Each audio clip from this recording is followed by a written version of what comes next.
Welcome to the Missouri Woods and Water Podcast. I'm your host, Nate Thomas, hopping on to do a quick intro today. Today's show, we've got Andrew and Stephanie White with White House Farms, White House Outdoors on really just to do some deer talk and then talk about a big buck contest they're doing this year. First year ever. They teamed up with Aerodynamics out of Warrensburg, and they're doing a big buck contest. So we talk about that towards the end of the show, about how to enter, all that stuff. Easy to enter, honestly, folks. I'll kind of give you the information now. You can go to Aerodynamics website or Facebook page or White House Outdoors Facebook page and follow the instructions on how to enter. Really easy to enter a buck, and really cheap to enter. And just by entering, you have a chance to win an awesome bow. So it's pretty cool. Really excited that they're teaming up with Kevin at Aerodynamics to do that. So let's do some quick sponsors. Before we get into the show, let's start with Black Ovis. Use our code MWW10 for 10% off. Speaking of giveaways and contests, this is the second week that we're running our $2,000 Black Ovis giveaway. Awesome setup, really easy to enter. All you got to do is go to blackovis.com/sweepstakes or go to our website, MissouriWoodsandWater.com, go to our partners tab and follow the link. All you got to do is put in your name and email address and you're entered to win. It's $1,500 in Black Ovis gear and $500 to the Black Ovis website where you can buy anything. So you got one winner. You win two things basically that total $2,000, and it is a pretty sweet setup. So that's how you enter. Check it out. Really easy to do. Sister company, Camofire. Download the app. Check out those rotating doors of daily deals. Revealed cameras by Tactacam. I'm hoping my cameras start changing a little bit with all the corn going out and giving me some pictures of actual deer that exist. And hopefully those reveals catch them. On X, use our code MWW20 for 20% off. Got to do it on their website. Easy to do. Go to OnX Hunt or onxmaps.com and do it. Get that elite plan. Lucky Buck Mineral, luckybuckmineral.com. Obviously, it's about that time where deer kind of don't mess with mineral too much for the next few months, but it's nice to kind of at least keep it fresh for them. Midwest Gunworks, use our code 5OFF. That's the number 5OFF, MWW, for 5% off. Rifle season's just around the corner. Right before we know it, it's going to be here. So if you got stuff to get for your guns, ammo, parts, now's the time to be doing it. On top of that, you're going to want to have some good glass on your stuff. Athlon Optics is the place to go. Athlon Optics, find a dealer near you. We know some dealers. If you don't, we can get you pointed in the right direction. Ask us what we like. I personally like the Aries and the Midas Tac, but there's all kinds of options out there. And then Morrell Targets, MorrellTargets.com. Been shooting a lot, trying to figure out what's going on. I think I have figured it out, but just keep shooting into those targets. That Mod Pro is pretty sweet. First bag target that I actually really liked. So, choosing it over other foam targets, which is not typical for me. So check out Morrell Targets, and that is the sponsors for today. That giveaway that we're doing with Black Ovis is huge, and we really appreciate all the support, and want one of our listeners to win this, obviously. So make sure you sign up for that. And then on top of that, if you could do us a solid, go leave us a 5-star review. Follow us on Instagram at Missouri Woods and Water. Follow us on Facebook, Missouri Woods and Water Podcast, not Missouri Woods and Water. That page is dead. We got hacked a few months ago. Could never get it back, so I had to start a new one. And we went from 5,000 followers on Facebook to like 600. And we're still just at 600 because it's been hard to get the new one going. So go give us a follow on that Facebook page, Missouri Woods and Water Podcast. And then check out our YouTube, Missouri Woods and Water, as well. It's up and running. Most of our shows are on YouTube. This one won't be. It was in studio, and we don't have that set up yet where we record the video. But yeah, check it out, and then just leave us the reviews, and then check out our website, MissouriWoodsandWater.com. I'll stop blabbing. Let's get into the show with Andrew and Stephanie White about some deer talk and then the big buck contest. This is the Missouri Woods and Water Podcast.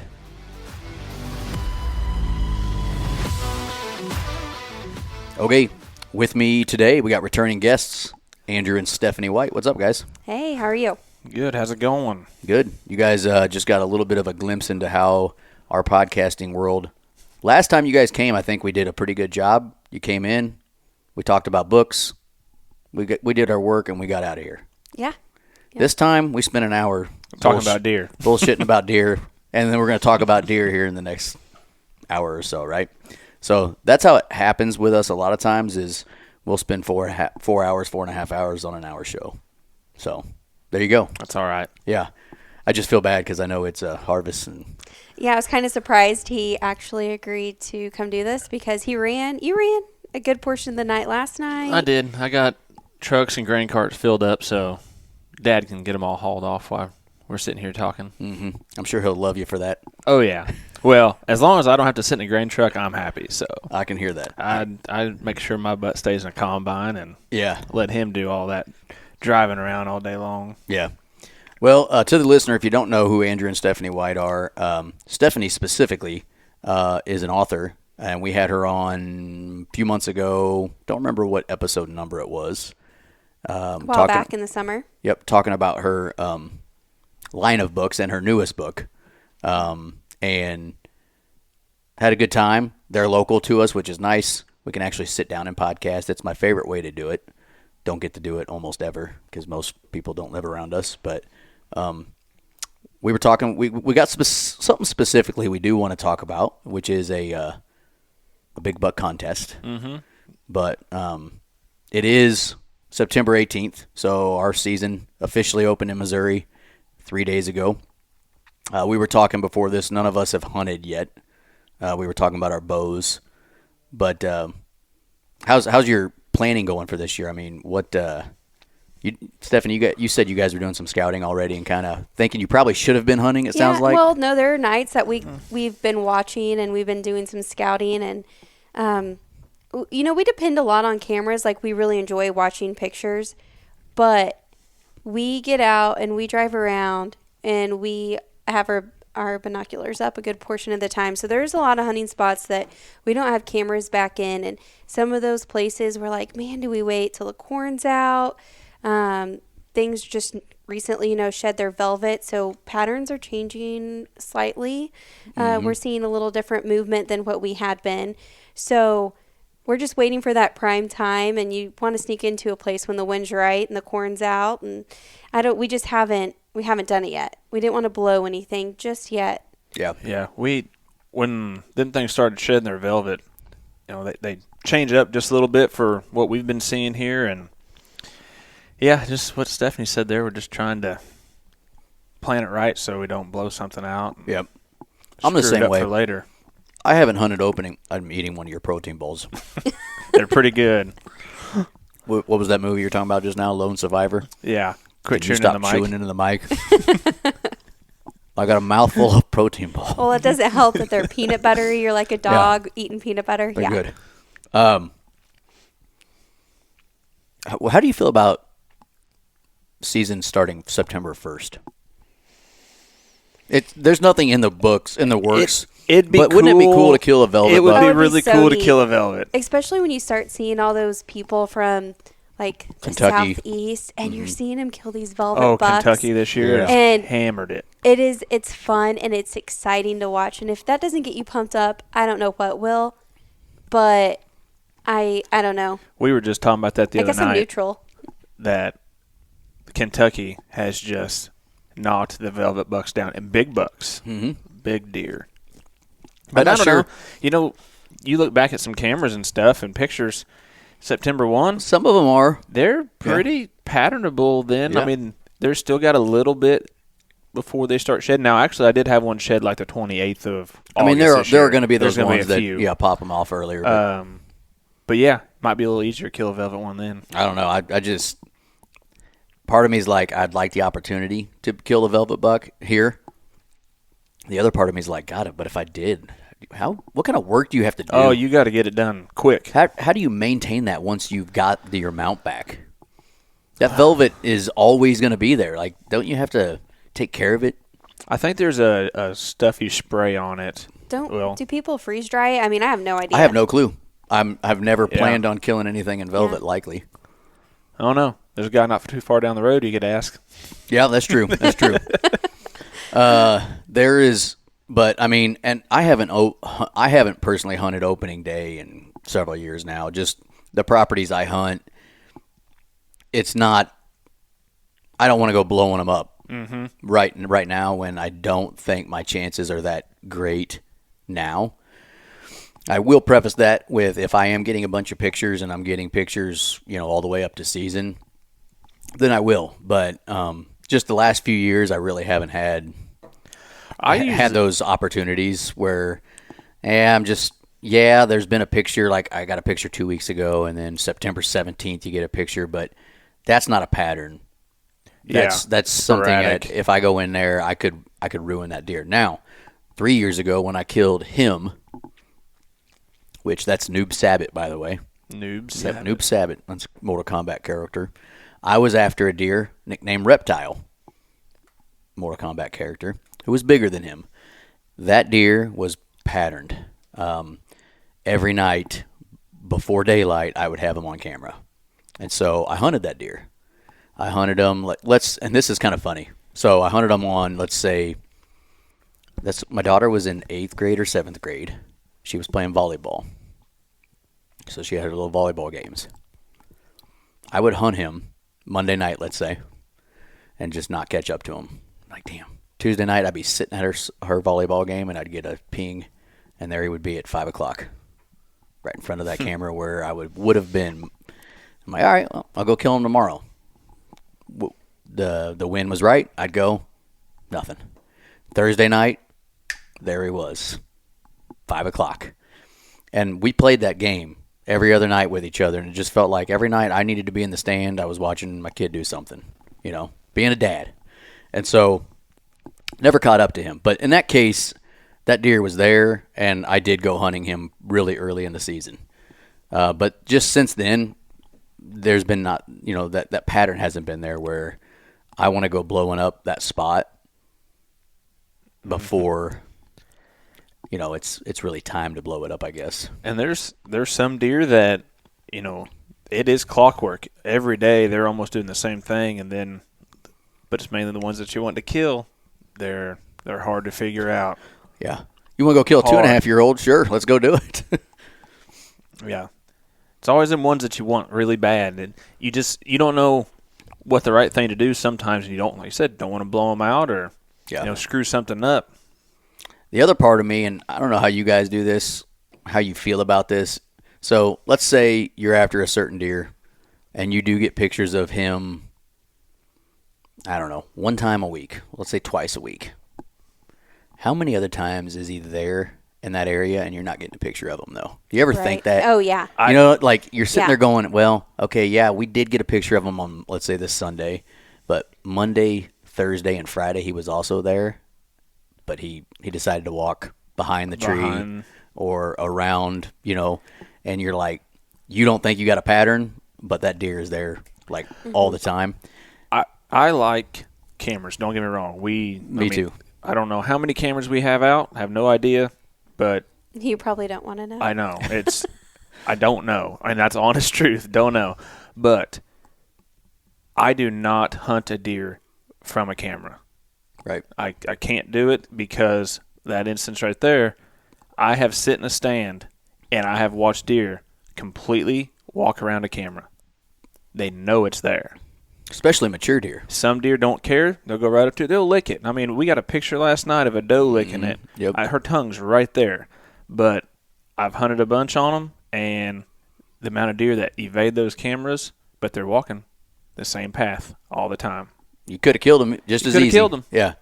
But it is cool to look at pictures. I like that. But I can't go hunt something specifically off of a camera. Yeah, no, I agree. But don't you find yourself kind of, at least I do. I find myself taking camera or photos as gospel sometimes, where I'm like, if you think about it, you're hunting, let's say stomach growled. Was that what that was? Let's say what was you that? need a protein ball. Yeah. Let's say it's 30 acres of timber, and let's say you've got 30 freaking cameras in there. That's still only maybe 2% coverage, tops, of that entire, think about it, a camera covers how many feet in front of it, depending on if it's in the timber or on a field edge, and then blah, blah, blah. And it's only a 30% swath of the area it's sitting in. But we'll take that like, well, this is what's happening on that farm. Where in reality, you could have a giant in there who walks around every single camera. Oh, yeah. Or only gives you one picture one time. We have a farm, and I noticed a lot this year. I mean, this happened in the past, but noticeably more this summer than normal. That the camera, it's kind of out in the middle of the field on kind of a waterway in a ditch, and just headed a direction. In the far back corner, you can see a deer, and usually they're pretty decent bucks. Mm-hmm. But, I mean, they're 150 yards away from the camera, but something in front of the camera, a doe or a small buck or something else is triggering it. But then big bucks are in the far corner, and we can see it. But I'm just like, I'm not going to walk down there and put a camera there because they're there all the time. Yeah. And they're not giving you a picture there.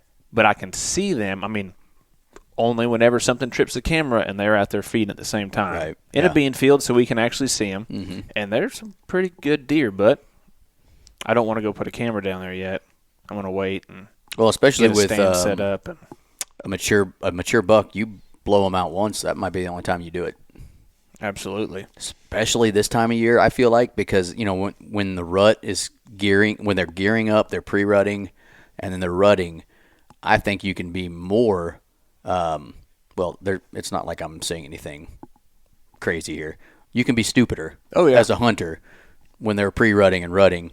But right now, every deer out there is in survival mode. Normal deer mode, I don't want to die today. I'm going to use my nose. I'm going to beat things trying to kill me, and I'm not going to die. So you go walking in there to put a camera, wrong wind, he smells you, sees you, you're out of here. You might not ever see him again. I mean, some bucks could give a shit. Like, they're like, I'll be back in a couple days. He'll be gone. But we all have seen it where that's the only time it ever happened. You never saw that deer again. And right now, these deer are losing velvet. Their body's changing things and their mind's different. They're going between where I've been in the summer, where I'm going to start moving to, and you get in there and mess that up. Mm-hmm. They could hightail its next property. Yeah. So when you guys are doing your work, we were talking about this right before we recorded, about going in, because you got mineral out, at least this year. We'll see next year what they say we can and can't do. Because it's Ray County is now a CWD county. Yeah. So that's one county north. Well, I guess two counties Johnson. North. Yeah. But anyways, got cameras out. You do food plots, your tree stands that you work on. Do you guys have a certain routine with that? Do you take tractors back there, your trucks? We were talking about my side-by-side. One of the properties I hunt, it's difficult to access it without the deer knowing you're coming. You're walking downhill, especially when the leaves are off the trees. If there's deer in the woods, they'll see you. Obviously you're not trying to walk in there with the wind to your back, but blah, blah, blah. So you try to think of other creative ways. We've all seen it. You're a farmer. You're farmers. Deer seems sometimes not care that much about tractors, right? Like, it's not a threat to them. They don't care at all. Side by side, tractor, skid steer. Sometimes when I have to go do something and I don't need the skid steer and it's not a location far away, I'll still be get like, in it. I'm taking the skid steer because, well, you talk about sneaking in. If we know there's an easy path to a stand, and the way the wind direction typically plays out that time of the year where we're hunting, if we need to clean up some brush for us to get in there, we'll do it. We try to keep paths clean, or make new paths. And the one thing we hear a lot from people are like, well, won't the deer take that path? Sweet, they're coming straight to us. We would prefer. That's not what it's for. It's for us to be able to sneak in, sneak out, play the wind, and move around the woods without being noticed, or move around to another peninsula in the cornfield, or whatever the case might be. We're trying to funnel not only the deer, but make a route for ourselves to be as undetectable as we can. 100%. So, but when you're out there doing that work, this is me. When I go out there to do work, I'm not trying to trick a deer. I will be loud. I will like I'm taking a side by side in the first place, and then I don't know if this is what is it called, like psychology 101 here or something, but I don't want the deer to think I'm there to harm them. Right, yeah. So like you don't want them I'll to be feel talking like prey. to my brother, and I'll just be like, yeah, blah blah blah. We'll just be talking as we're working with the side by side, whatever doing, or our mineral site, we actually have to walk into the timber a little bit. So like that one, we'll drive up to the timber's edge, we'll shut it off, and we walk in, and we just exist. And because I feel like if you're trying to be sneaky, and they know when you're trying to be sneaky for sure. They already know you're there. They've already heard you guys coming. So I feel like if you're just like not acting like a threat, it's less likely that they will think that you're a threat, I guess is what I'm trying to say. How do you feel about that? What do you guys do? And like whenever, like she was saying, she'll take the skid steer in there. She don't need the skid steer, but it's something them deer do not feel a threat by. Or if we go to put mineral out or change cards in a camera, she'll take the side by side, or I'll take it, whatever, leave it running. Because once you leave, them deer are like, yep, this is normal. They're coming in and out. They're used to that all the time. They're coming doing something, or if we're going to go work on a stand or hang a stand, we'll pull that skid steer up there and just leave it running. Because they think, hey, there's work being done by a machine. They're not in here doing something clanking around in a weird spot.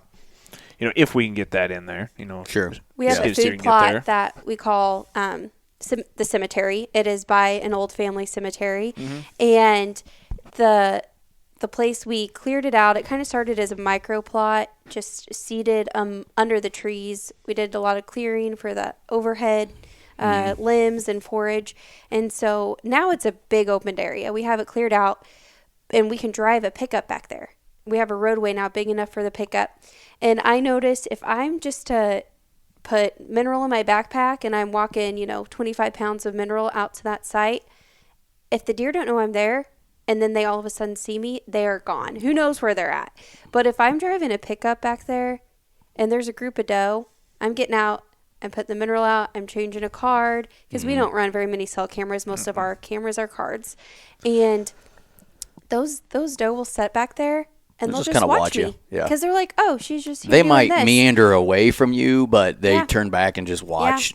Yeah. I've noticed that too. But they know I'm there. I've made my presence known. They know I'm there. And if I'm walking in there with a backpack, maybe being stealthy, not on purpose, but for no other reason, but I'm just quiet, they get freaked out. Yeah. And like she said there, we don't have a lot of cell cameras, and we don't. I would like to have a whole bunch, but we still feel that going in there, checking the cameras, making us known helps us, because the deer, it's just normal to them. I do not disagree with you. We go to our cameras every couple weeks. Yeah, I tried 12 days. Yeah. I mean, it might feel like sound that's crazy, pretty and there's a standard. lot of people who's not going to There's a agree few I with do that. more, and there's a few I do less. Even but our cell cameras, one of us makes a point to go out there to it, to do something. There's a lot to be said to that, because it's Blake Garrett. I know it's a different approach Blake Garrett than talks a about, lot you of guys people know who that think. is, Blake Garrett? He's from Missouri. I do not. We had him on the show one time. We did not do a show about this, but I would like to. It's called he conditions deer. So when he goes out, he will take a side-by-side. The only time he takes a side-by-side out to feed the deer during the off-season, obviously, is when he's got his side-by-side. So he feeds the deer with his side-by-side. Does that make sense? So he drives out there, leaves the side-by-side running, drops the feed, and then drives away. And he said, it is a dinner bill. They know that side-by-side now, it's like Pavlov's dog and all this stuff. They know 100%. When I go drop that, when I have a side-by-side, when they hear that sound, they're getting fed, and I will have deer on camera 10 seconds after I drive away. Yep. I mean, like that. We live by that theory too. That's exactly how we work. And not only that, but just we're getting into harvest right now, and a lot of the places that we might rent to farm, or Andrew's doing custom harvesting, a lot of those guys who are bow hunting, they just, they hate seeing that so combine mad. and the grain cart pull in.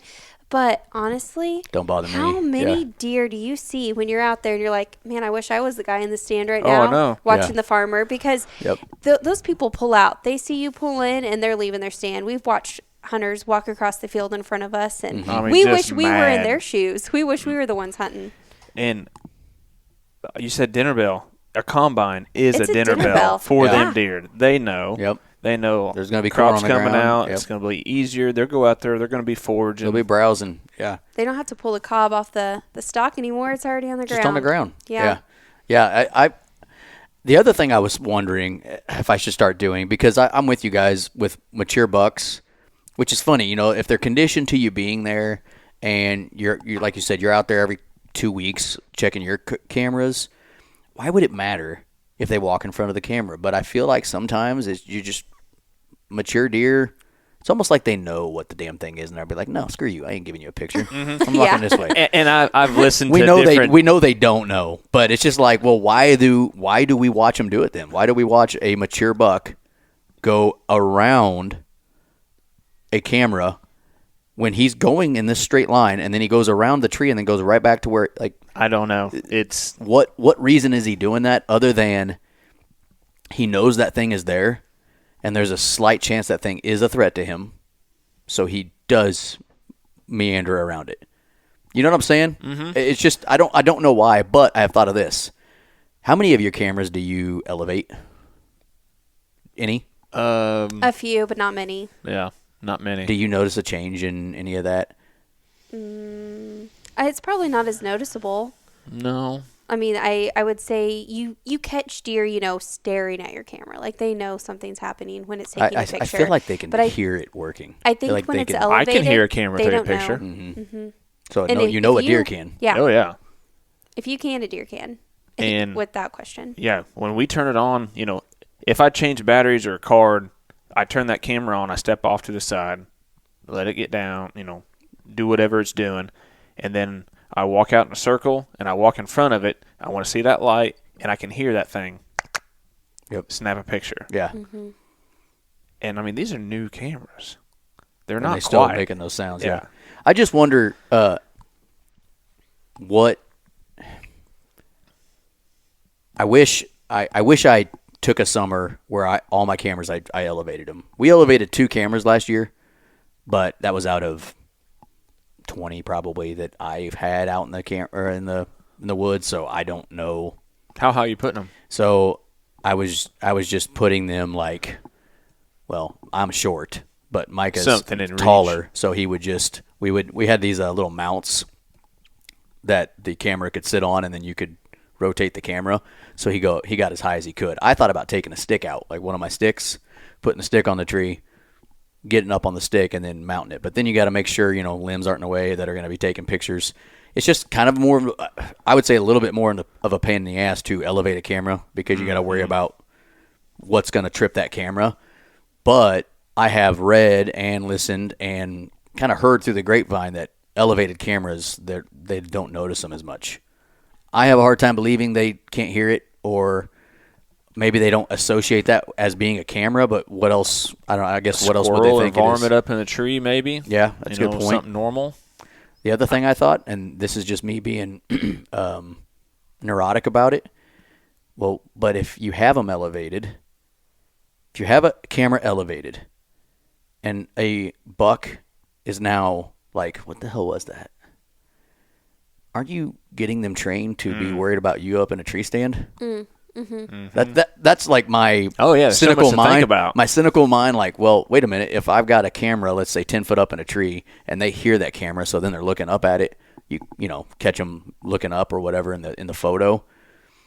Well, maybe now that makes them more worried about what's above them more than they are as a buck. I don't know, or as a deer, but Most of our cameras, everything freaks me out. A big majority of our cameras never leave the spot that they're in.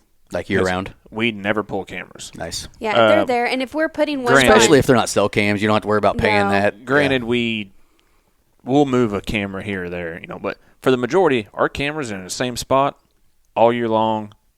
So they're kind of, I guess, used to. I mean, I got one camera that's been in the same spot for 10 years. Wow. we know. kind of know where where the deer are gonna make their scrapes or when things are happening, and instead of moving a camera, we already just have it set up there. So maybe that camera is, one, deer visit those scrapes year round, so there's that. But then the second thing is those scrapes start getting visited heavier. Yeah, we might move a camera to a different scrape or something. But typically we just leave it there. And if we don't have a camera for that spot, we'll just go buy a cheaper camera, see if it's worth it, and then we'll put a better one in the next year, and it's there for its lifespan. I mean, we just put cameras and we leave them. We don't pull cameras and put them out. We add to it. Yeah. So if I'm putting out new cameras, sometimes they're not really new to us. Sometimes they're ones Yeah, I've got a buddy who he's traded everything to cell cams, to and cell he gave cams, us and all he's his like, old ones. I'm gonna throw these away. I'm like, no, you're not. No, you're not. I'll take Let those. me have them. He's like, do they even work? I'm like, I don't care. If they take a picture, we'll find out if they work or not. I'll put them in my driveway. Yep. So then I'll test it out. Like, okay, it doesn't catch my truck every single time I'm leaving, but it's better than nothing. Yeah. We had you one know? last year that it made me so mad. It only took daytime pictures. Oh yeah. And you could see the silhouette of the deer hitting the scrape at night. You could see the silhouette, and like where the rack is, it was just like a white. You could tell there was a rack, but you couldn't tell what it was. I'm like, oh man. So I wrote on it. We didn't throw it away, but I wrote on it, only daytime pictures. And Andrew wanted to put a camera out somewhere this summer, and I'm like, I only have one camera. Like this one does not work. It only takes daytime pictures. And he's like, let's see. Well, we're putting it Just out. put that one. Non-cell cameras though have got to be getting cheaper. Oh yeah, For sure. Yeah. Like I've so, been buying them season. for $30. funny enough. What are you buying? Cell cameras are getting cheaper. Anything. Just anything. Yeah. Mainly wild games. I buy a lot of wild because you can buy them in Packages. bulk prices Yeah. on Amazon. Yeah. And so I do that. Where So- you can buy, They'll come like, in big boxes. and he'll You be know, like, "What is this big there's- box on our porch?" Another thing of It's cameras. It's no secret. We're partnered with Reveal by Tactacam. Yep. Yep. And so I've got I don't remember. I've got somewhere around 16 cell cams, and that's all I've got out this year. And I love it because I love getting the pictures. But then I do pay the monthly bill on that, and so I sold all my non-cell cams to a buddy of mine, Ethan. What's up, bud? And sold them to him, and then bought them back. Because I'm like, well, wait a minute, maybe, and he wanted some cell cams, so I don't remember if we traded them back or I gave him something. Oh yeah, I gave him a platform, and he gave me back the cameras because I'm like, I kind of don't want to get rid of the non-cell ones in that situation where you're like, I'll pay the cell plan like during the season, and then maybe in the off season I'll go switch that cell cam out with a non-cell cam and let it cook for a while. Yeah. But We like Tactacam. We Yeah. have a few. oh, they're great. A few cell Yeah. cameras. We like the people. We like the customer service. We are Tactacam fans, but we I don't know. We like pictures. Well, Sometimes they're not when the you best. can buy a $30 camera and Yeah. not have to pay a monthly, it's just Yeah. there's a lot It's- to it. And I don't know. We've tried a lot of different camera brands. Tactacam is the most Tactacam consistent, is the most especially right consistent. now. Yeah. They're at the top of the game Oh at yeah, the moment. for sure. I haven't tried all the cell cam brands out there. Like we've had Cuddy Back. We worked with Cuddy Back for a while. I liked them. The ease of setup was not the easiest thing as far as setting up a Cuddy Link system. But if you know how to do it, it's it's not that hard to do. And then you're paying one cell plan, Yep. $20-some a month. That was nice. It's just more tedious to set up, and the cameras are huge. So that's and they use D batteries, so you're always putting a battery pack with them. Just more to deal with. Yeah, but they were good. The battery life on the Tactacams are good. The reveals, the 3.0s, I've got 3 of those out now. They're good. But I've also I've heard Black Gate's another good brand, Hear but a lot I've of never good tried things. them. We've never had. Never a tried one. Black Gate, No, have but we? we've had a lot of people tell us Yeah. that they like And those have a you ever lot. tried a Wise Eye? No, but our trade shows we've been to, we always seem to be across the Yeah. aisle from Yeah. Wise Eye. They're always wherever I'm I've heard set about up, them as Wise well. Eye's right there across Yeah. the aisle. I think there's so many moving parts to it. I don't know anything about the Wise Eye technology. I just know it's a cell cam that's got something different. It can detect Like it, it's kind of hard.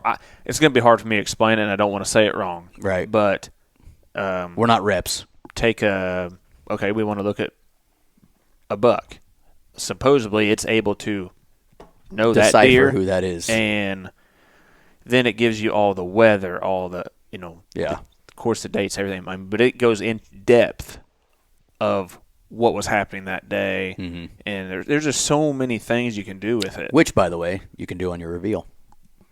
You just, like, for instance, on my reveal, I will tag a buck, and then you can get all that weather information. I also then create folders of specific bucks. Like, let's say that deer, I would name it Scorpion, because that was his name. And then I will put every picture of that deer in that folder. And then inside that folder, you can get all the data. And it's really sweet. I mean, I used to do that. I still do it on my notes app in my phone. I'll write, like, okay, got pictures this date. This was what the temperature was, wind, barometric pressure, that sort of stuff. And then We do that all on our computer because I was going to ask since you, we do you pull just do it? Yeah, we even our cell cams, we will go ahead and put them in our computer. We have files for different things, so we see overlapping pictures. Like I'll save one picture, multiple folders, the location, the deer, and then if there's a particular movement that we're seeing consistently, we'll go ahead and put that in a folder Coming of its from the own. west to the east. So just so we know and take notes of it. I do like logging things. I think that has to do with a little bit of how my mind works. I like, Them little orange, what are they, hard drive deals? The external hard drive. She's got a stack of them. Well, some of them are for deer. Some of them are for children's books or There's a lot of them my for other deer, work. though. But yeah, there's a lot for deer. There's one for children's books. One out of like 20. Man, but once those pictures are gone, if you don't have those backed up, we were going through pictures the other day trying to find a specific deer, talking about the ones that got away. And we were sitting down for supper, talking about the ones that got away. And he's like, man, I'd love to see a picture of that deer. Well, okay, let's find the hard drive it's on, pull it up. Find the dates on them. Pull up the dates. I mean, it's so cool to start looking at some of those deer and how consistent it is from when we started to today. The property that we like to refer to the most is one that you bought. We've been married 10 years now. You bought it 3 years before we were married. I think so. So like you've owned it for 13-ish years. And when we would go out there and put cameras out, the deer we saw were, a handful of doe, maybe some doe, some spikes, little goats running out there. And that's all we saw. We did not see mature deer on this property. It was a grass farm. I took it out of grass. Yeah. And so we sat down, we made a plan, we got it logged. And that's something that we're really passionate about, is taking a property, whether it's one that we hunt that we do not own, finding a way to manicure it to us as hunters that's not invasive to the property, or a property that we do own, and big or small. I mean, we have properties that are 20 acres that we will sit there and make our own to benefit us as hunters. And it's fun to be able to do that and to sit there and look at everything that we've logged on that property, deer movement, deer size, maturity. I really enjoy it.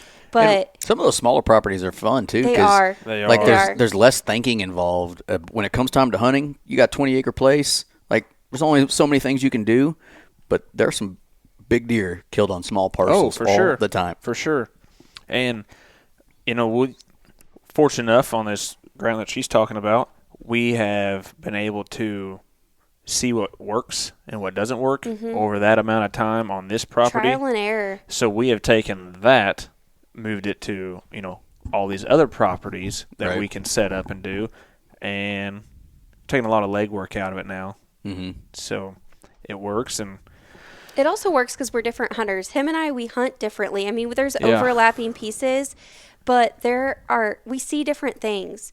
And he really likes to hunt deep into the timber. And not that that's not enjoyable. I mean, what's more exciting than hearing a deer chasing a doe out in the middle of the timber? Not a whole much. That's exciting, but I love to see that openness. I like to see the deer chasing each other in that open field, coming in and out, working a scrape line, and you can watch it for 100 yards as that deer is working towards you. I love that. That he prefers the previous out in the timber. And I remember when we were setting up one of my stands right after we got married, and I told him where I wanted to hunt. And all there was a hay bale. There was just this hay bale and this I threw waterway. the ditch so Yeah. the ditch would quit washing out. And I'm like, this is where I want to hunt. And he's like, no, we're going to put you back out in the town. I'm like, no, we are not. This is where I am hunting. Well, that next year, I broke my leg or my foot, my ankle and my foot. And I couldn't go deep anywhere. I mean, I was pretty hard up. And I said, hey, I am hunting that rotted out hay bale and I'm sitting right there. And he's like, oh, let me put you a blind up. Like, I'm not going to let my wife sit at the base of a hay bale with a broken leg. I'm like, no, I'll be fine. I want to hunt. That's where I want to hunt, is at that hay bale. Well, he ended up building me actually pretty darn nice blind. So now her main stand is right And there it is. over that rotten hay bale. Yeah, over that rotten hay bale. And that is my favorite place to hunt. I see more movement, more deer. And it's just the difference of what we like. We just see We things killed differently. a pile of deer out of there. Yeah. A pile. Yeah. Now there's some give and take on when we see something, we're like, oh, maybe that, we both have our niches. Mm-hmm. That's and that's cool. I mean, everybody does. I like to get deep. And that's Typically, what I grew up however, with. there's another side of me of getting deep. Let me ask you on when you go into the woods. Now, Stephanie, you were talking about you guys do trails. Yeah. But I'm sure you hunt in spots where sometimes you gotta like get off. Oh, and, yeah. Get deep. Not all of that's very few places have true, I've got trails. Once again, you can see the way my mind works. I think one thing, and then I'm the devil's advocate to myself. And I go, but do you get to where you need to go and get there quick and get done with it? Or do you try to be as quiet as possible the entire time? Quiet as possible. Okay, so let me be devil's advocate to both options. So I think I still am. The guy's like, okay, I'm right here. Where I want to get to, let's say, is 350 yards away. I'm just guessing. I'm just saying something. It'll take me 3 minutes to get there if I just get my ass there and be done. And then I'm done disturbing the woods. If I try to be quiet, it'll take me 30 minutes. We'll just pretend. They're still going to know I'm there. Right? That's at least my mind is like, they're still going to hear me. They're still going to hear me. But maybe they don't take me as that big of a threat because maybe they think I'm a squirrel. I try to like walk unlike a human when I'm doing that, if that makes sense. Like two steps, almost sound like a deer maybe. But I keep going back and forth with how I want to do it. Like if it's really dry outside, the leaves are on the ground, I don't know how I'm going to be quiet. If those leaves are dry, it's hard. So, I mean, it's impossible almost. I mean, you hear of people going out with leaf blowers and making their paths. They do. We do not do that, but we do like a path Yeah, in some places. Like, so I've already mowed our paths now. For the ones that we'll have. For the ones that we have. So I've got all the limbs that fell down over the year. That's all cleared out. The tall grass, that's out. And it's going to get covered with leaves. I know that. Right. But you can't get away from that. No. Even if you took a leaf blower, like the next day, it'd be. Yeah. It'd be And I go in quiet. That's my. That's what I like to do. And there has been times where I never make it to the stand, and that's the honest truth. Yeah. And I will just there's too many deer around. This tree looks right good. Here. Yeah. And I'll bow hunt from the ground. Yeah. But you bow hunt from the ground a lot anyway, just by choice. Like you do. Yeah. Oh, you're like me? You like ground hunting? Yeah, I mean, if I know where a deer is going and I can't kill him out of that tree, or I can't kill him out of that blind, well, there's a pile of grass growing up in the field. No, I'll just go sit in the grass. Yeah. I'll go sit on a terrace, a ditch. Yep. I don't know. Beside a corn head. So I'm a ground hunter too. I sat beside my corn head. Yep. That's a good idea. I had not corn head, platform. We took it off because my header trailer broke moving to the last field last year, so I set my platform down, and of course it had snowed a little bit before I got it fixed, and them deer were coming right up that fence line 30 yards from the platform. I didn't kill one, but by gosh, I was out there. Yeah. Yeah, so I'm that way too. I like hunting from the ground. Last year I did a lot of it because I hadn't started saddle hunting yet, and as you can tell, I have saddles now, a saddle. And the reason I got into saddle hunting was this. Should have wore my tree stand hunting shirt.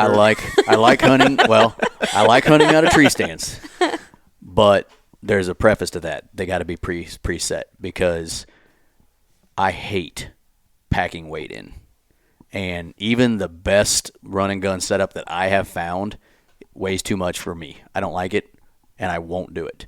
I will much prefer just walking in and sitting on the ground. If I'm gonna go to the base of a tree, I just won't run and gun if it's with my tree stand setup. Now, I don't have the lightest, run and gun tree stand in the world, and I don't have the lightest sticks. I do now, but I didn't then. Well, what I found myself doing was I'd put on my tree stand transport system, and I would get my ass into the woods, and by the time I got to my tree, I was sweaty. By the time I got done setting up, I was annoyed. And then it's like I was annoyed with my hunt. So last year, the nice thing about saddles is the platform don't weigh nothing. And this is with one that weighed double what I have now. And the sticks didn't weigh nothing. And I had no problem putting them on my pack and just walking in because I didn't feel like I was, packing in an elk, right? Well, the reason I hunted off the ground so much last year, number one, I like doing it. And then number two, I didn't want to pack stands in. I didn't have any pre-hung stands, so I didn't have any of that at all. And so I'm like, I'll just go where I feel like I want to be, and I will sit on the ground. Brush myself in a little bit, but typically I take it's a little tri-leg stool. It's like this tall, and I'll just sit down on it, and then brush myself in, and then I'll set my bow on a little bow stand, I guess you'd call it, that's right, where I can just pick it up and take my shot.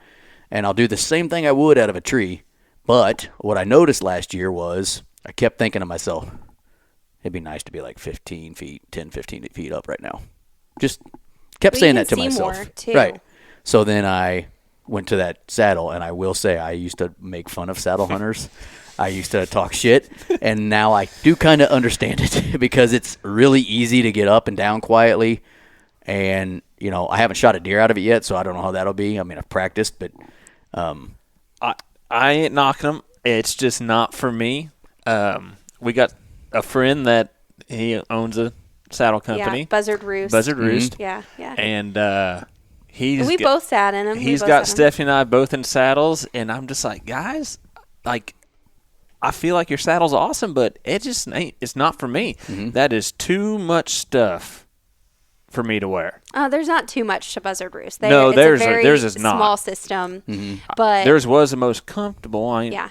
Well, but let me ask you this. So this is when I started doing it. I don't Do like you to wear a harness? Oh yeah, every time. I never go to a tree without a harness. A saddle ain't any more than a harness. In fact, I would argue it's less than a harness because with the harness, overall wearing, it's not the overall. It's the taking my sticks in, taking my platform in. Yeah. The harness itself, no. Yeah, that's not what bothers you. That's not what bothers me. Yeah. It is all the other stuff. And it's not the weight. Like, you just want to go in I just and want to stay, go right? in and sit there and stay. Yeah. And Which is where the ground hunting is so nice. Yeah. And, I love my stands. I love sitting in a stand, and that's what I like to do. That's how I hunt. But I don't like to carry stuff in. When I go in, I have my backpack on and my safety harness and my bow, and I'm there. When I have this totally set up, so I'm pointing at my Hyperlight sticks. They've got a Hyperlight platform also, and then I've got a pack, which I can show you guys after we're done recording. It's called a plateau pack. It's almost like a fanny pack, it's a fanny pack that's on your ass. Like it's a pack, but your back is open, and that's where the platform hangs, just sits there. And then the sticks just sit underneath your pack itself, and you just walk in. Once I have that totally done, once I get the actual platform and get it all set up, I ought to call you and see what you... Because if I... Have you sat in one of those before? Not a... Well, and that's just the sticks and the platform. You can have any... Okay. Any That's all they are. That's just the platform. Yeah, it's just the platform and sticks. Got it. If I like it, I bet I can figure out how you... Because I'm just like you. I do not like setting stuff up. Now, the problem is when you do get to the base of that tree, you do have to climb the tree still. Right. And, set up. And there is times where I've gotten set up, and I'm like, there's a tree in the way there. There's a limb right there that's in my way. But the same thing happens to you on the ground, too. At least it does to me, where I'm like, damn, I can't shoot more than 22 yards that way.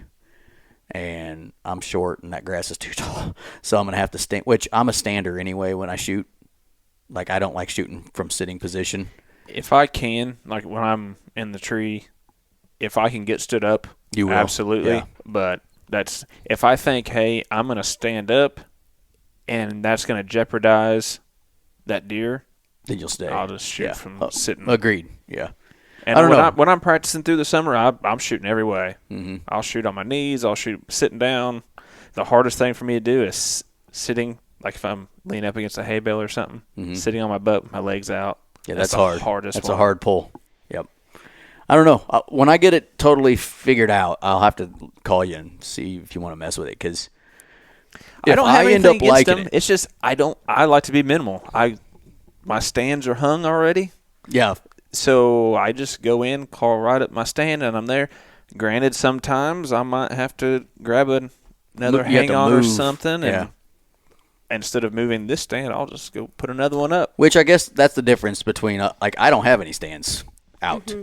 I would maybe like to do it at some point, but, you know, I'm taking time to try to figure properties out, and, you know. If I go and if I'm going to put a stand up, if I'm going to take the time to go put a whole stand set up, honestly, at this point with my 3 sons, I'm probably going to put a double ladder stand in, because I'm either going to do that or I'm going to waste my time by hanging a single hang-on and then can't take them if they want to go with me one day. Now, I could do I have a setup at the one property I was telling you about where I've got that deer right there my son killed out of it. I have a stand. You climb up the sticks, you get into this stand, and then you get into the stand perpendicular to it, and then the next dude gets into that stand. Yep. We've got a couple. And that's of how those. we killed a deer out of that one. I could do that. Not hard to do. Well, we've got quite a few stands out. Like, I don't go to a single place that I'm hunting, and there's 3 or 4 stands on that property or more. Right. Yeah. It's fun to talk about all the different nuances. I guess that's the thing for us or myself is my stands are set. I've got them there. Mm-hmm. And you might go to a spot, if you ever came to one of my hunting spots, doubtful. But you'd be like, I would say yes, I guess. Why do you have a stand like 20 yards from this stand, and why do you have another one like 40 yards over here? Well, depends on what I need to be doing. They might be running this ridge a little different, so let's go hop there. Yeah. Or go over there. Good point. No, I mean, you do have a lot of money in straps every year. Every year. Yeah, that gets old. But better than falling. Well, those stands I've told you about that he killed that deer out of, my son, there has not been a human being sit in either of those stands for 2.5 years. Yeah. This will be the 3rd year. I don't even know how I'm going to go change those straps at this point. I don't trust the sticks to get, like, my mind wants to say get up to the stand, take the stand down, or change the strap, and then work down. I don't think I can even climb those sticks right now. So I'm going to have to switch those sticks out before I even worry about the stands. And I don't know if I've killed a tree or not. No one's touched it in 3 years. Oh, I know. We went late spring, early summer. How many stands did we pulled down? And we set up a handful of different stands. Like, we pulled some stands that were a little older, or we just wanted a different kind of system to set up that maybe wasn't as conducive to us setting up a camera to film or whatever. Mm-hmm. So we moved things around, and we took down a ton, like 12. Yeah. Yeah. Probably 12, I bet. Yeah, stands. just ones we sold some of them. We kept some of them in case we wanted to hang them randomly in a different place or whatever. But just stands I acquired over time. You know, maybe they were a single ladder stand. Well, that's not comfortable. So if you're going to put a ladder stand, I don't even know why single ladder stands are a thing. Then doubles are perfect for one person. If you're going to put a ladder stand up, why don't just put a double? Because if you're by yourself, you can put your bag right next to you. You got room, and then if you got your kid or whatever, you're you're right there where they can be with you. That's right. I've never understood like the single ladder stand. And we have double ladder stands, and they're very comfortable. We got some buddies, and but her and I don't hunt together a lot, so We hunt together opening day of rifle season. that's about it. And that's about it. And the rest of my hang-on stands are Novics. That's one person. Now we do have like a couple of them sit so we can, both of us can hunt and film or whatever. One can film the other, but yeah, them double ladder stands are so comfortable. You can take anything you want with you, set your bag down. You can take the whole damn kitchen with you. Yep, it is nice. Or like I said, I'm getting to the where my sons are. I got to worry about them and blinds, and I hate hunting out of a blind. Mm-hmm. I just don't love it, right?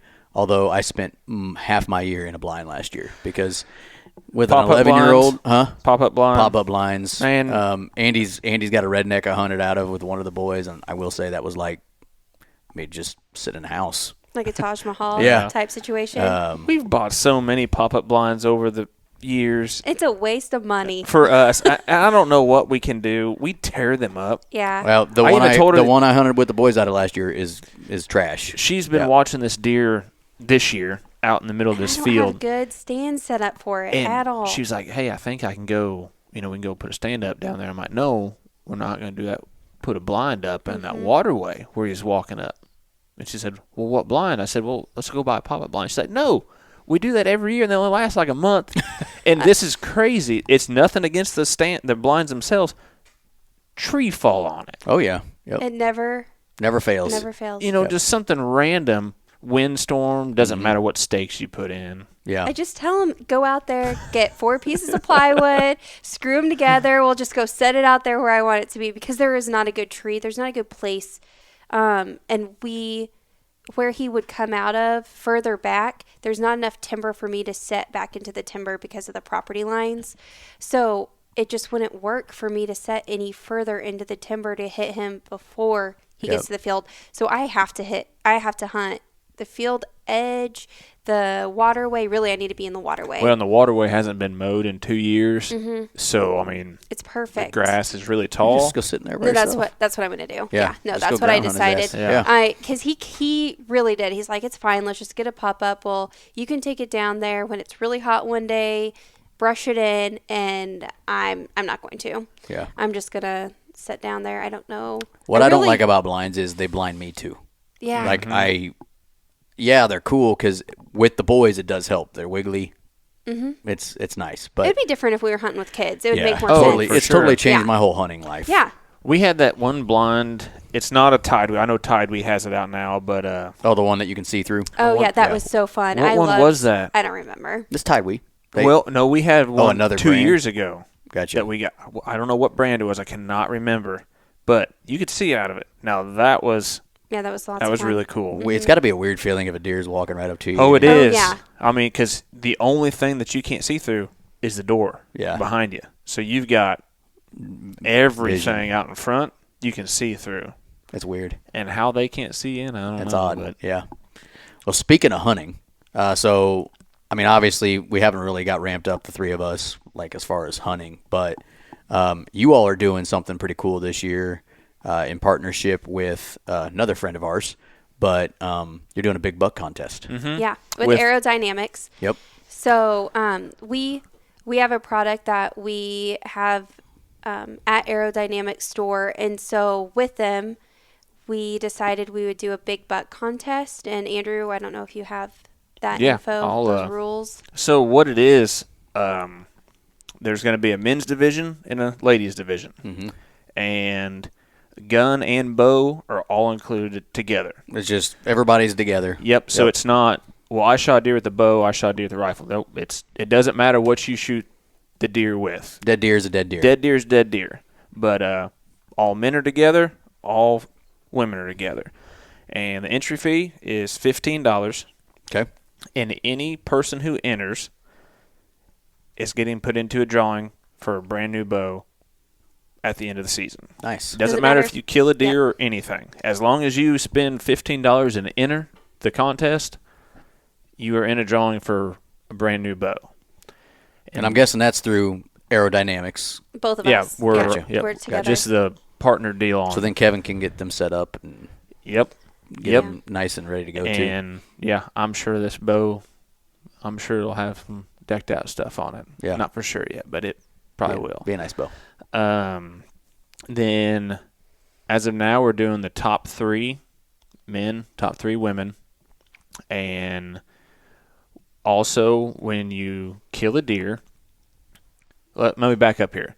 To register, you have to be registered 48 hours before you submit a deer. Gotcha. So you can enter anytime throughout season. Anytime. There is no deadline. You can enter November 10th. Mm-hmm. If season starts November 12th, whatever that Saturday is. 48 hours before you submit a picture. And then when you submit a picture, where's those?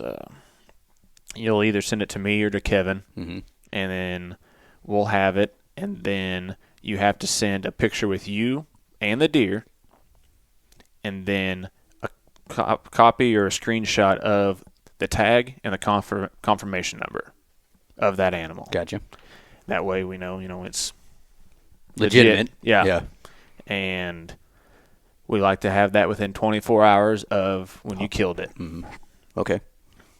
Easy to do so far. You text a picture Yep. of the deer to you or Kevin. Yep. And all the information is on Aerodynamics Facebook page. Yep. Aerodynamicsarchery.com website has like the entry form and all of that. And you can find the rules both on Aerodynamics Facebook page and White House Outdoors, which is our Facebook page for our deer feed and mineral. And so you can find the rules on both of our pages. And yeah, entries $15, pretty easy. We're gonna have a end of the year party. Mm-hmm. So And Kevin's for anybody who doesn't know about Archery Dynamics, Aerodynamics, sorry. He's building a new building, have a new shop inside of it, and an indoor 3D range. And 10 minutes from my house. yeah, it'll be pretty neat. It's really coming together right now. Yeah. Andrew, I think you leveled out the dirt? Yeah, I've done ready to get dirt the work turf in it and putting turf in it for the nice. all the 3D part. So like the front half of it's all concrete. We'll have his stuff, and that's where you'll shoot from. But then the back half, where all the tarps will all be turf, and That'd be pretty sweet. It'll So be we're gonna really have sweet. a end of season party there, and we'll have an official score to score the deer, and that's how we will determine. I was just getting ready to ask that question. Yeah. How do we determine the winner? The picture So doesn't, tell you how big it is. And I mean, if people want to measure it and give us their measurements, that's totally fine. But to do it at the end of the season party, we haven't posted a date yet. If you've entered a deer, you bring the rack with you. We'll have an official score there, and we'll score it. And that is the score that will count. That's the score that will count. That right there. Yeah. Nice. And so no one's going to know who The winner is until right then. that night. Yep. That's pretty cool. Sometime the end of January. Yeah, that's what we're thinking. We need trade shows start ramping up really hardcore for us. We're going to have a booth at ATA this year. And so then I don't know what other ones I'm going to be going to in January, but we once season ends the 15th of January, sometime following that, within that month probably, we'll have a party at Kevin's. People can see his new shop, get to see all the cool deer that's been harvested. Bring all the deer in, and no deductions. So whatever, Gross. Yeah, we're going to do score. gross score. I know this term is beat to hell, but Nezer for fish. Yeah. So it is what it measures. And that's what it measures. That's what we're going off of. That's what I've always said. He is what he is. Yep. And also, you get one substitution deer per person. So if you harvest two, and your second one is bigger than your first one, you can enter that one. gotcha. Or you shoot a deer with your bow, or whatever. However it works, you get one substitution per person. Nice. And it doesn't have to be Missouri. I mean, it doesn't matter if you kill it in Kansas or whatever. Iowa, you can still enter that deer. As long as you're entered 48 hours before you submit a picture Yeah. and send us all your confirmation information. So we'll have lots of different prizes, not just the bow. That's not the only prize, obviously. We're going to do Top 3. top 3 of each division. Feed, Might be a couple more spots. Depends, but at least top 3. And so we'll have feed and mineral for the top 3 of each. And then Be some arrows and yeah. some other bow accessories, and prize would be pretty good. Yeah, prize package. Package, and then I'm sure there'll be some other raffles and type stuff. Yeah. Nice thing about Thrown this out one is throughout it it. didn't cost any. I mean, it's $15 Right. to Yeah. enter. And pretty You much know, it's you're really- putting $15 in for a brand new bow. Right. Yeah. No That- matter. that's pretty much just what like you're doing. You're just playing the drawing at that point. Yep. But you're also entering a tournament, I guess you'd call it, right? Oh, You're entering a contest. However, at the very least, you're paying $15 for a chance to win a brand new bow. Yep. Brand new setup bow. Yeah. So I mean, that's pretty nice. I mean, I would take those odds all day long. Oh yeah. I had a chance. My daughter's team was playing. They were doing a Salvi bat giveaway, and each player had to sell 8 tickets. So I'm like, wait a minute, okay, I'll just buy all 8. So I bought all 8, and it was like $80 or $100, whatever it was, for me to buy them all. And my wife's like, gosh, why don't we just sell them? I'm like, well, number one, I hate asking all of our family members to buy something every 2 seconds. Because we have our daughter that plays 3 sports, we have our son that plays 3 sports, we have another son that plays 3 sports, and they all do these things all the time. So I'll just buy them. Plus, I like my chances to win the Salvi bat, and I lost. But still, it was well worth it to me. I didn't have to do all this extra shit, and it was $100. This is $15. Yeah, $15. And for something functional, not a signed bat. You go to the website and enter there. The link is all there, and yeah, I mean, it's open right now, of course, and Yep. it goes to what I think it's the 16th is the last time, 24 hours after the 15th. Mm-hmm. So with this episode release, we will drop both links on how you can enter. So the link to Aerodynamics website and White House Outdoors website also. Did you say website or Facebook page? Just Facebook page is where So the link to the info is. Facebook page. And it'll all take you to Yeah. And then so that's how you'll know you can win. You can also just go onto Facebook, search White House Outdoors, and then Aerodynamics, also on Facebook. And then if you still can't figure it out, you can always reach out to us, our podcast, ask, hey, I can't figure out how to sign up, or you can reach out to White House or Aerodynamics. They'll let you know how to do it. It's super easy to do, but if you're anything like me, sometimes technology is aggravating, Yeah. to say the least. It'll be a pretty good deal. We're pretty excited about it. I think it'd be pretty fun. I think the questions we've had the most on it are obviously the scoring, which we covered that. We're gonna have somebody come in and score the deer An for actual- us. Do you know who that's going to be? We've have a few people that we've asked, so we'll get that nailed down. We have a little time, but we'll have Right. somebody reliable, and then I mean, it'll be an official. It's not going to be just somebody who can score. Right. It'll be official scorer. An official scorer. and then there's no requirements besides obviously paying your fee and having proof that it was you that harvested the deer. So you And legally. And yeah, that's it. right. So it doesn't matter if you are a customer of White House Outdoors feed. It doesn't matter if you're a customer of Kevin's. We don't care. We This don't is care where you're open from. to anybody. It does matter if you follow and listen to the Missouri Woods and Water podcast. So Noted.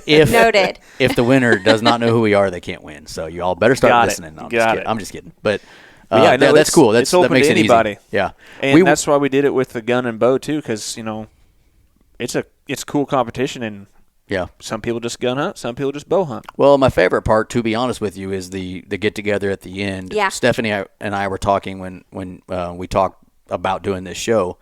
We were talking about the youth deer contest that is in Lafayette and Johnson counties that's put on by the Goodmans every year. And my favorite part of that is it's a weekend long. It's only youth season. It's a weekend long fun thing. The community loves it. I mean, you just go. Yeah, I mean, that it's so night, fun. every single kid walks away with something. Oh, yeah. Whether they killed a deer or not, if they're a registered hunter in the tournament, they walk away with something. that's my favorite part of the whole damn thing is that part. You know, I can't tell you which kid won. I never have known. Yeah. Oh, And, yeah. I mean, I have no clue, although I do know who won last year with the boys. He killed himself all brute. But, like, I don't ever remember because it's That's a about great deal Yeah. that Goodman's put on. Yeah, and this is, you know, kind of, in my opinion, a version of that for the big boys, like the mom and dads. Like this is like for the kid. Yeah. You know, that's the kids Youth thing. can enter too. Yeah, if they the want. youth can enter too, yeah, We're for sure. still just doing a But men it's and not. We're not women's. doing a youth Yeah. division. It's a boy girl. It's Yeah. Yep. And, you know, in Boy, the future, girl, we might that's do it. it differently, but when This is we the first year. decided to do this, this First is annual. how we're like, I hope first annual. First Yeah. time.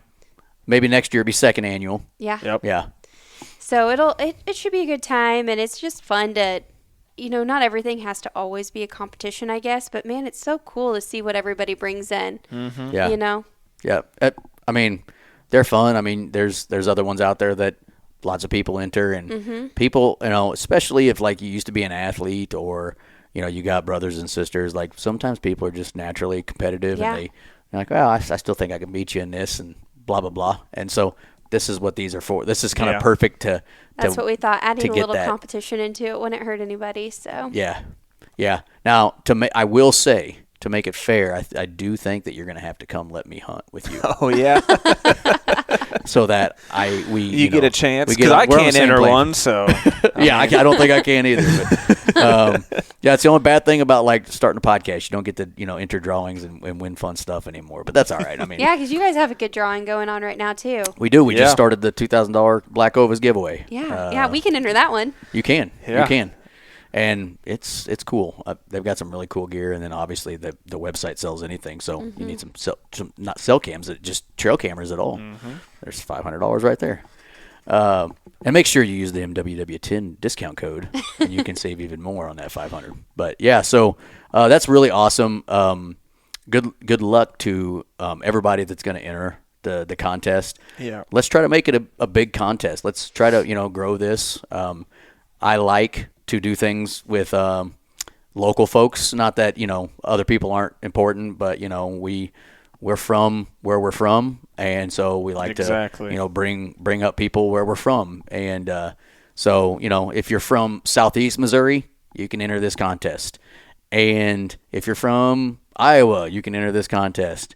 And if you're one of our listeners that lives somewhere else in Missouri or anywhere else, and you don't have to be present to win the bow. I mean, Right. if you're entered, you're entered. you're entered. But this is a chance to meet some. I mean, we're planning on coming to the event, whenever it is, because it's right there. And so you want to meet some of the people that you listen to, or they always talk about this damn Kevin guy in this aerodynamics shop. You can actually meet those folks and see who they are. And if you're looking for a bow shop who is good, Yeah, Kevin's Yeah. good. I'll and put you a plug don't in there have for one where Kevin. you're out, you He might is get to drive a couple very hours good. and deal with him because Whenever we show up to the shop, it's nothing to see somebody from who knows where. I mean, sure, we'll have local people in there, but that place is busy, and it's busy because it's good. Sometimes busy places, it doesn't, just because you have to wait in line for a second, that's probably a good sign that they know what they're doing. Yeah, like I was telling you on my bow earlier that something was wrong. I mean, I knew something was wrong, couldn't figure it out. I went there. I think I was in there with Kevin. I mean, less than 15 minutes, paper tuned it, fixed my rest, and moving on. Andrew bought me a new bow this year, and What'd you get? I got a Prima. Matthews Prima. And so I didn't know that. Is there anything about that's specific? I heard about the Matthews. What's the one that's having some issues here Lift. and there? Lift. The lift. Yeah. And I didn't know hadn't heard. she about almost the got a Prima. lift. yeah, I was going to get a lift. Well, and they then, don't weigh nothing. And I don't think I don't know completely on the lift. I think that was a certain batch number that was having issues. Yeah, I don't know. No, I don't know that. I But- just know that people had talked about the Right, lift. you've seen a here lot. and there. Yeah. She was going to get a lift, and we got we had the opportunity to buy a slightly used bow, and I mean, we all know the price of equipment's not cheap, so it was not heavily used, and so I went with this, and I love it. I just got it this summer. It was bare bow. We went over to Kevin and He set me up. He got my arrows all the right length. I mean, I really enjoyed working with Kevin, And when I was paper tuning my bow, he was, he definitely was, he would say things that I feel like you could go into another shop and you wouldn't hear from him. Not that he would critique me, but he'd be like, oh, it's like, and there are certain things that I have to have on a bow. Like I want that piece where I can pull back and it sits on my mouth. Yeah, I have to have a kisser button. Like I cannot, I struggle without. We tried the Bomar nose deal. Oh, that didn't work. And Kevin was like, have you ever shot before? And I'm like, I don't know. Like I was so thrown off. Not with something on my freaking face. So yeah, I want that. I like that stabilization. And so Kevin takes into account what you want. Mm-hmm. And I just really enjoyed working with him. That was actually the first bow he'd set up for me because previous to that, I'd gone somewhere else. Yeah, and your other bow had been set up for ever. Mm-hmm. Mm-hmm. Yeah. Yeah, so. And obviously it's a rabbit hole you get down. I mean, I tend to get stuck with what I like. I got a new bow last year for the first time in 10 years. I had a 12-year-old bow before that because I liked it and it worked. And that's was what me. I shot. I mean, I had my bow and forever. I finally was like moved out of my, comfort zone and got a new bow last year. I do like it. I still have my other bow totally set up, ready to go. But I get it. But you go down those rabbit holes and you're like, well, okay, I got a new bow. Do I look at a new sight now finally? Mm-hmm. I didn't. I got the same exact sight that I had before. But, like there's a lot to do. And if you talk to someone who kind of knows what they're doing, it's nice. I'm not that archers don't know what they're doing, but I don't know. I kind of say the same thing to like, would you pay me to pull a tooth? Right. Yeah, no. Oh, yeah. I mean, Kevin lives this. People like, good bow owners, good bow shops. They live that sort of stuff. Not that you can't do it, but I bet you they'll do it better. I mean, or quicker. Yeah, something was wrong with mine, and I was sitting there. I mean, I've shot that bow a lot. I owned it for a long time. I was just like, I can't figure out what's going on. And yeah, like I said, less than 15 minutes, it was done. Problem was figured out and solved and fixed. Yeah. Fixed. And it's amazing some of the trouble you can get yourself into if you think like. I remember when I first got my first bow, the second year I had it, I started shooting poorly and could not figure out what I was doing wrong. And I called another friend of ours who is a very good bow technician who doesn't actually own a bow shop. He just works on bows, and he doesn't like to be talked about. So we'll not say his name. Mm-hmm. I went to go see him. And he's like, draw back. And so I do it. And he's like, what the hell are you doing? And I'm like, what? He's like, do you not see that you are totally extended, like weirdly? So he checks I'm a 27-inch draw. I was at 29 inches. But what was happening was my stop was just slowly working back as I was shooting. And so I just kept adjusting, not knowing what I was doing, just kept adjusting. And next thing, before I know it, a few weeks later, I'm shooting 29 inches. And I'm like, what the hell am I doing wrong? Why am I not shooting well? Why can't I? And he's like, you should see how off you are. Just the way I was standing, everything. And I'm like, I had no idea. And I probably would have kept beating my head against the wall, not thinking of just one simple thing. Your stop loosened up and you were back and back. It took him 5 seconds. And within 5 minutes, I was back to where I needed to be and felt a lot better about the world. Easy fix. But for somebody like that, it's just one of the first things they look at when you're an archer and you don't quite think about stuff the same as them. The mechanics of the working bow. Sometimes it's like, oops, okay, that was easy. Kind of feel stupid sometimes with the easy answer they got. But I know. Yeah. Well, I'm surprised Kevin fixed my bow because he's been wanting me to try a lift. Yeah, but I can't fix it. You need to get a new one. Yeah. I still shoot a Z7 Extreme. Yeah, I get it. Brand new in 2012, I think. Hey, mine was 2010. I got you beat by 2 years. Bowtech Assassin is what I had back then. I love my bow. Yeah. They don't make them that short anymore. And for me, hunting on the ground or in weird places, that is why I want a short bow. Why I had the Assassin for as long as I did. I did not want to get something. I'm a short person, first off. I go out west, second off. And every damn new bow was number one, taller than what I had and heavier. Now, as time's gone on, the bows have gotten lighter again. Like that new lift. Is it the lift? Lift is so It light. weighs nothing. Well, and it's aluminum. My bow that Z7 is heavy. I pick up her bow just like to hand it to her, and I'm just like, oh my god. Now see, like, that like Assassin paper. weighed nothing back in the day, and it still doesn't. Now, when I bought the Elite Era last year, which is Elite's carbon bow, it's pretty damn light. I'll give it that. But it's not lighter than my Assassin is. It's just not heavier. I didn't realize how heavy my bow was until you. I went elk hunting 2 years ago. Yep. And my buddy Zach was like, hey, hold my bow real quick. I held his. I'm like, yeah, that thing's pretty light. That's really nice. It was a new Took bow. your bow back. And then I did something. I had to hand him my bow at some point in the trip, and he's like, oh my gosh, you're carrying this thing up the mountain all day long? I'm like, yeah, what's so wrong? He's like, that thing's way too heavy. Yeah. And by the end, it's heavy. Well, and vice versa. Like Andy is 6'6", 6'7".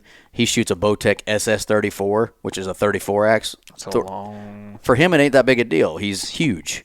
For me, that bow's as tall as I am. I don't want to carry that thing around the timber. So, but that's why you go to a bow shop.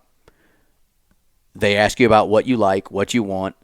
For me, having a small bow is important. So then a guy like Kevin says, all right, well, we can look at these 2 bows and this 3. That one right there, you might think it's cool, but it's way too big for you if you don't want a big bow. And they can, so I would say think about like the 3 most important things to you when you're looking at a bow, and take that into your archery shop, in this case, hopefully Aerodynamics, and ask them, this is what I like, what is out there. And then, price point. For sure. If you only want to spend $800, there's no sense in Kevin getting out a $1,500 bow for you to look at. That's double what you're planning on paying or whatever. So yeah, it's awesome. But I'm excited about the contest, the Big Buck Contest. Is that the name of it? Yeah, that's what we're it's called calling the Big Buck it. Contest. Big Buck Contest. Yeah. And, okay. yeah. We're not overcomplicating it. Prizes are good. It's cheap, and we hope to see a lot of big deer and a lot of sportsmen at the end of the year. Mm-hmm. Yeah. I mean, we are keeping it simple, and that's so if all you there kill is a to big it. deer and you got to get it to your taxidermist, have them give you the rack back so you can take it to the thing. Yeah. Yep. And for the most part, I mean, I know some people don't realize that they don't need your rack. No, it just sits hanging. It just hangs there My all summer taxidermist long. always keeps my rack. Yep. Because he always has, and he lives 2 miles from my house, so I'm not that worried about it. Oh, I usually take mine back. But yeah, you take your. in this case, take it back. It doesn't would get to suck keep mine. not keeping it. You're like, I do. I like you miss them. But Yeah. I will say I'm kind of looking forward to like a year later where you're like, I get to see you again. I know. Haven't seen you in a while. But Well- yeah, you'll need to bring your rack. And if you shot one and it's at a taxidermist and it's in process of being completely put together, we'll cross that out. Yeah. Make sure if someone's listening and that happens, make sure you contact Kevin or I before the end of this night. Yep. And we will have something I would say the statistical figured out chances of a deer from this year being put together by the end of January are pretty slim. very slim. But there might be some taxidermists that get them turned around in 3 months. You might not love what it looks like, but you never know. Okay, well, hey, Andrew, Stephanie, thanks for coming. Yeah, Yep. appreciate talking it. some Thank deer you. hunting now. I kind of want to go hunting tonight, but it's going to be 95 degrees, so It's not going to doing be a that. warm one. All right, guys. Well, I'm gonna you go need- sit in the AC. I was going to say you probably need to get shell back in a some corn. combine. Yep. What are you going to do? You going to drive truck? Yep. Nope. Grain Grain cart. Ooh, that sounds fun. It's not bad. There's worse jobs. Yep, definitely. All right, guys. Well, I'll let you get back at it. Okay, All right. We'll thanks. see you. See ya.